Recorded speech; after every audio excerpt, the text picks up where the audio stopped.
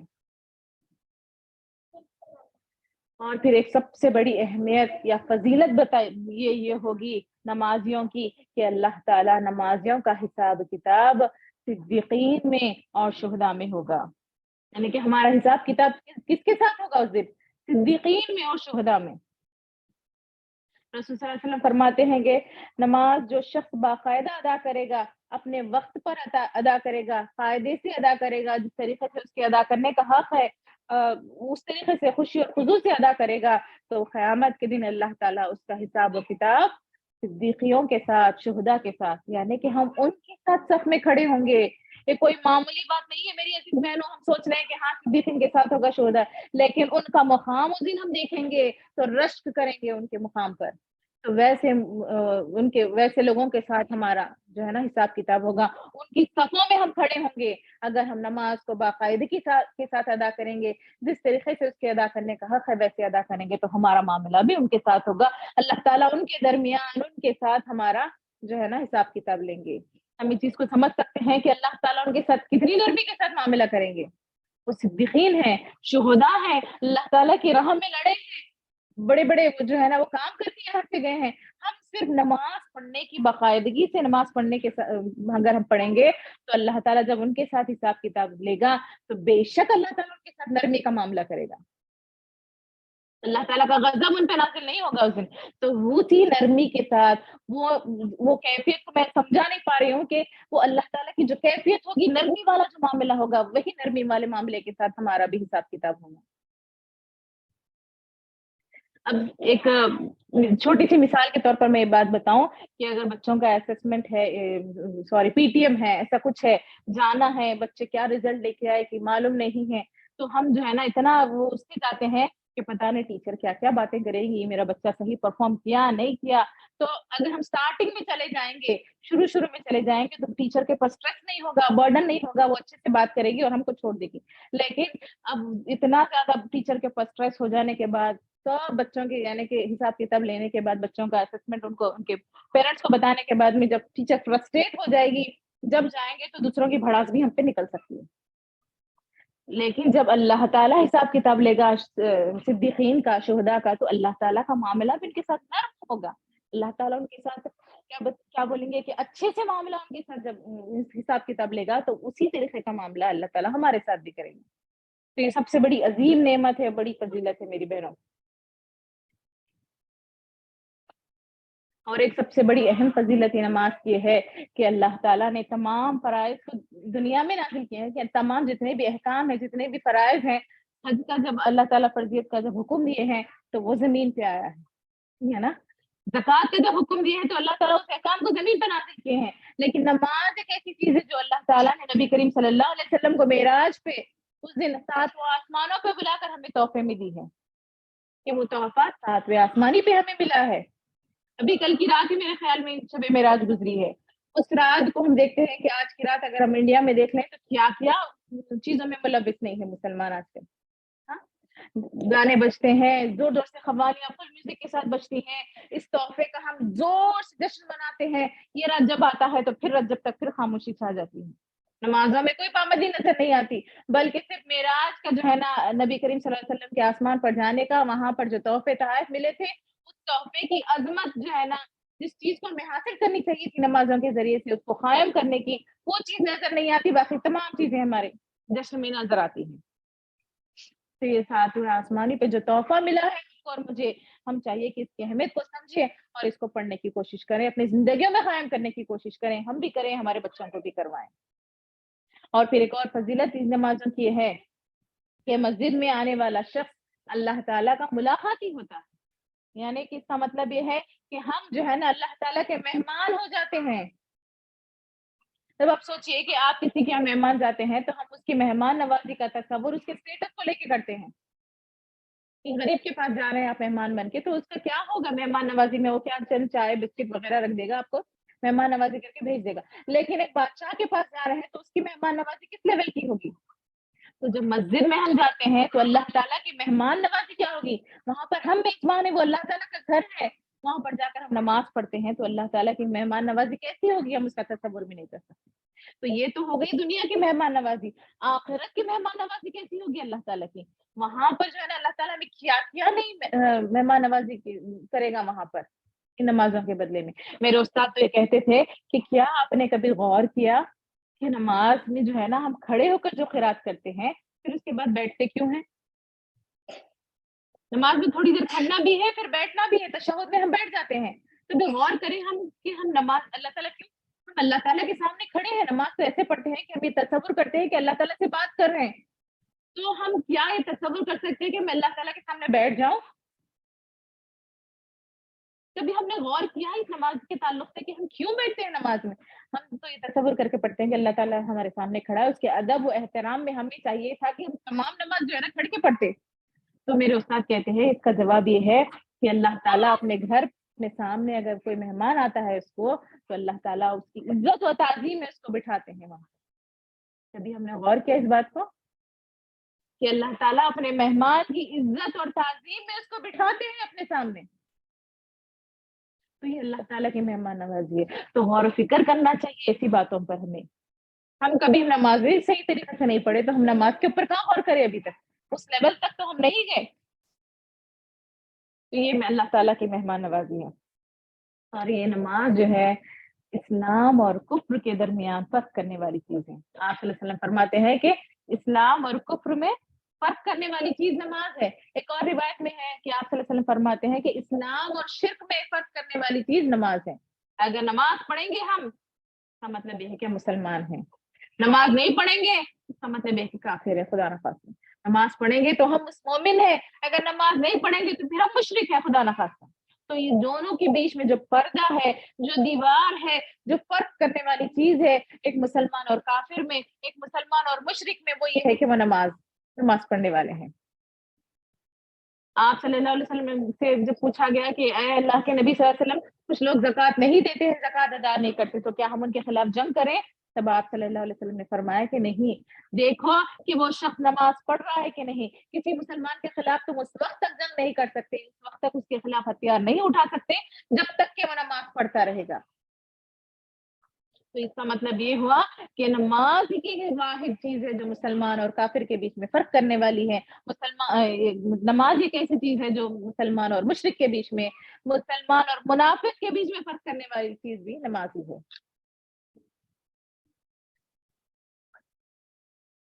اب آئیے دیکھتے ہیں کہ یہ نماز نہ پڑھنے کا ایک اور اس کی فضیلت میں ایک اور چیز میں بیان کرتی چلوں کہ آپ صلی اللہ علیہ وسلم فرماتے تھے کہ نماز جو ہے نا دل کو راحت پہنچانے والی چیز ہے.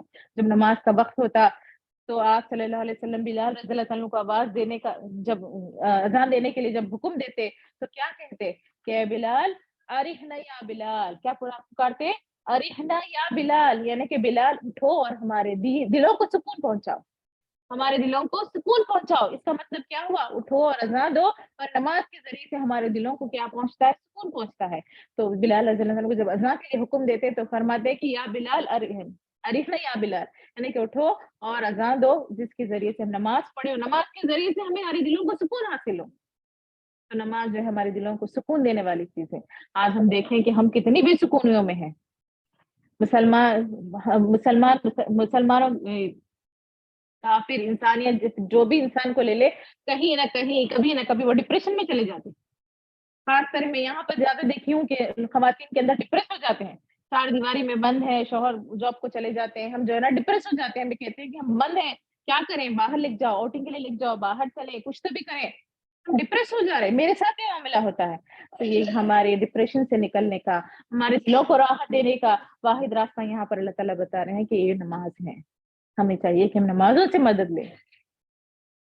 اب آئیے دیکھتے ہیں کہ نماز نہ پڑھنے والوں کا کیا انجام ہوگا قیامت کے دن. رسول صلی اللہ علیہ وسلم فرماتے ہیں کہ وہ شخص جو بے نمازی ہے اس کا حساب و کتاب فرعون، ہارون، حامان اور ابی بن خلف کے ساتھ ہوگا. ابی بن خلف کون ہے؟ وہ مشرکین